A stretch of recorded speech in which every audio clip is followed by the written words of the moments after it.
और पूरे देश में चर्चा का विषय बन गई है। एक रूसी माँ और उसकी दो बेटियां एक भारतीय पहाड़ी गुफा में रह रही थी। घटना कहाँ हुई? यह घटना कर्नाटक के प्रसिद्ध तीर्थ स्थल गोकर्ण में हुई। वहां के राम तीर्थ पर्वत की एक गुफा में रहने वाली महिला थी नीना कुटीना, एक रूसी नागरिक जो अपनी दो बेटियों प्रेमा 6 वर्ष और आमा 4 वर्ष के साथ उस गुफा में रह रही थी। उन्होंने गुफा में जीवन जीने का फैसला क्यों किया? नीना ने कहा, हम यहां मन, आत्मा और ध्यान के लिए आए हैं। हम प्रकृति के साथ जी रहे हैं। लोग सोचते हैं कि हम किसी दयनीय हाल में हैं, लेकिन हम बहुत खुश हैं। वो गुफा में भगवान शिव की मूर्ति रखकर रोज ध्यान और पूजा करती थीं। उनकी बेटियां प्राकृतिक जीवन जी रही थीं।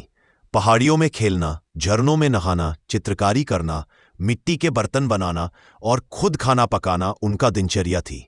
9 जुलाई को स्थानीय पुलिस रामतीर्थ क्षेत्र की गुफाओं में गश्त कर रही थी। एक गुफा के बाहर कपड़े सूखते देख पुलिस को शक हुआ। जब वे अंदर गए तो उन्हें यह मां और उसकी 2 बच्चियां वहां रहती हुई मिली। नीना 2016 में बिजनेस वीजा पर भारत आई थी, लेकिन उनका वीजा 2017 में ही समाप्त हो गया। वह नेपाल गई थी और 2018 में दोबारा भारत आई। उसके बाद से वे 6 सालों से अवैध रूप से भारत में रह रही थी। पुलिस ने उन्हें गुफा से निकालकर गोकर्णा के पास एक आश्रम में रखा है। अब स्थानीय प्रशासन उन्हें रूस वापस भेजने की प्रक्रिया में लगा हुआ है।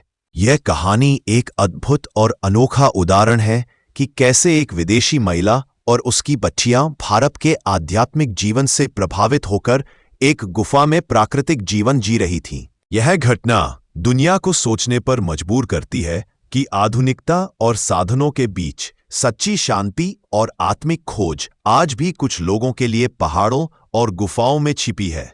नीना कुटीना ने इस चकाचौंध भरी दुनिया के भौतिक सुखों को त्याग कर एक आध्यात्मिक जीवन को चुना। यह घटना दर्शाती है कि कैसे एक विदेशी महिला भारत के ध्यान, योग और शिव भक्ति में अपने आप को पूरी तरह समर्पित कर सकती है। उनकी बेटियां कोई अभिनेत्री या बॉलीवुड स्टार नहीं है, लेकिन उनका जीवन पूरी तरह स्वतंत्र और प्राकृतिक है। पहाड़ों पर खेलना, झरनों में नहाना, मिट्टी में लिपटना और अपनी मर्जी से जीना, ऐसा बचपन जो हमने भी कई साल पहले देखा था। अपने देश को छोड़ एक नया जीवन स्वीकार करना। एक महिला अपने देश, अपने परिवार और अपनी सहज जीवन शैली को छोड़कर भारत की गुफाओं में यह जीवन जी रही है। यह बात हजारों शब्दों से कहीं ज्यादा जोर से कहती है कि इस दुनिया में आज भी बहुत लोग आध्यात्मिकता की ओर खींचते हैं। पुलिस और मीडिया की हस्तक्षेप से उठते सवाल। जब पुलिस और मीडिया उन्हें गुफा से निकालकर लाई, तब ये सवाल उठ खड़ा हुआ, क्या हमारे मन में वास्तव में शांति है? क्या हमारे जीवन का कोई वास्तविक उद्देश्य है?